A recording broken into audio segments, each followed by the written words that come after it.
E aí, vamos mergulhar direto nisso? É muito bom dar o pontapé inicial nessa análise visual sobre como transformar o lar, cômodo por cômodo, para reduzir aquele estresse diário e criar um verdadeiro ambiente de paz. O princípio fundamental que a gente vai explorar hoje, baseado no material de origem, é super libertador. A ordem é uma habilidade que se aprende, e não um dom que cai do céu. Ninguém precisa nascer com aquele gene da arrumação para ter uma casa pacífica e funcional. Olha só essa citação poderosa que âncora a nossa explicação hoje. Sem ordem, há caos. No caos, não há paz.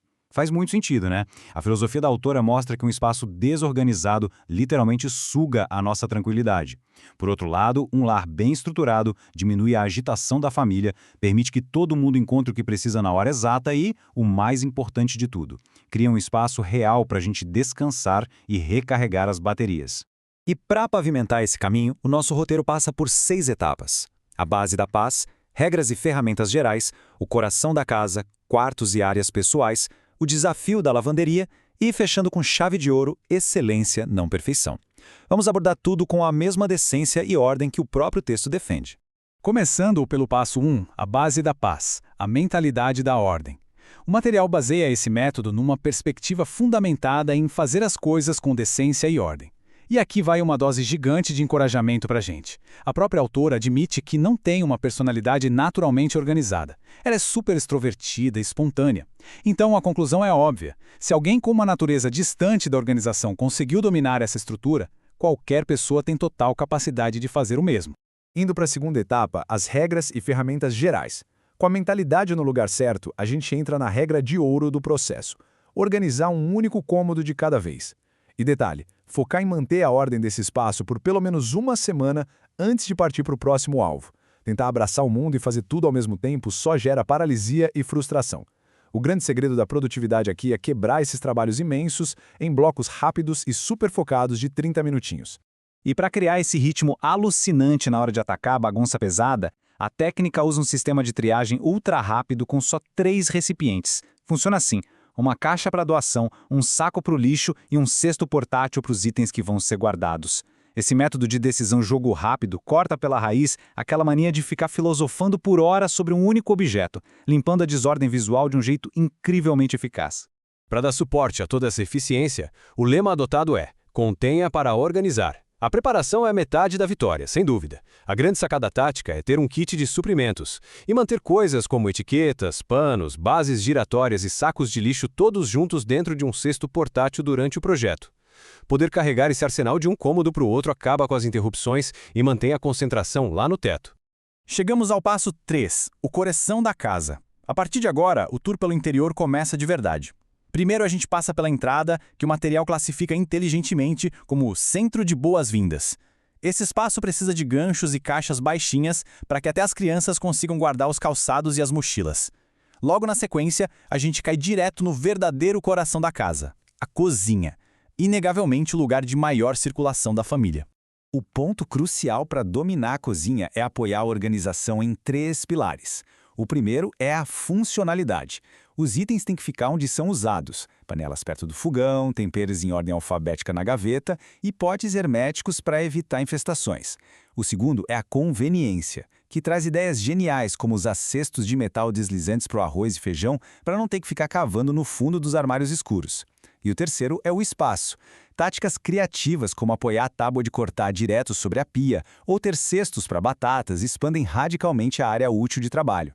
E tem mais sobre a cozinha. A geladeira e a despensa têm regras próprias que mudam o jogo. Por exemplo, criar um compartimento único só para os itens de sanduíche. A gente agrupa frios, queijos e condimentos. E aí é só puxar tudo de uma vez, economizando um tempo precioso. O texto também sugere manter uma lista na porta e levanta uma ideia excelente: tentar fazer as compras de supermercado online. Isso não só preserva o tempo da família, como protege o orçamento daquelas compras por impulso e elimina o desgaste de bater perna nos corredores.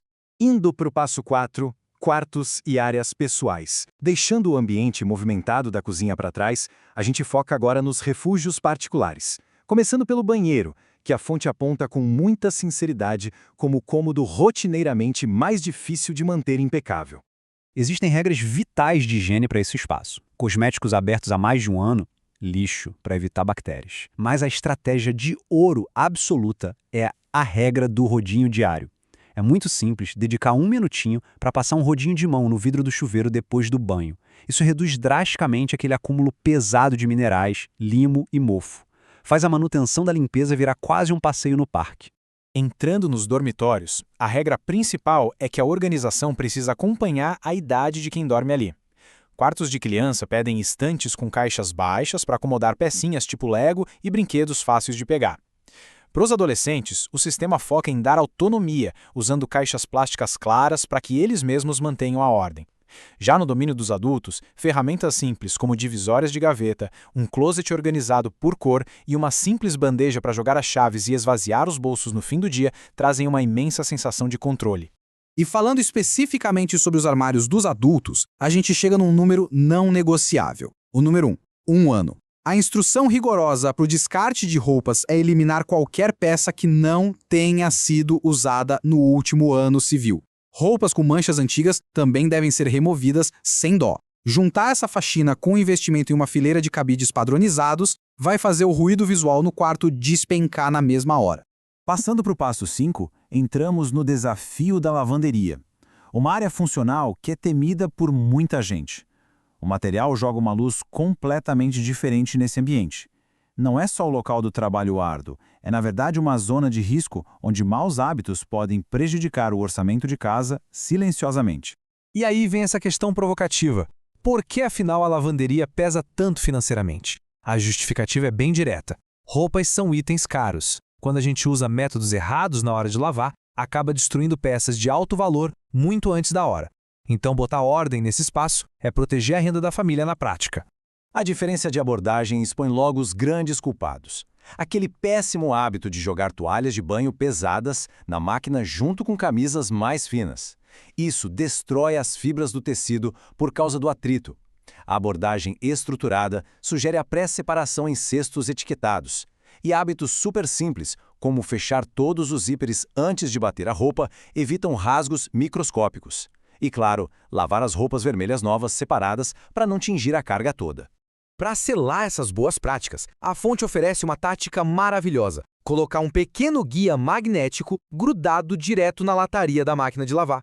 Esse guia tem que ter instruções para remover manchas, os significados daquelas etiquetas das roupas, a temperatura certa da água e um passo a passo básico. A beleza dessa estratégia é que ela empodera todo mundo da família a ajudar de forma competente na lavanderia, sem pânico de causar um desastre nas roupas de ninguém.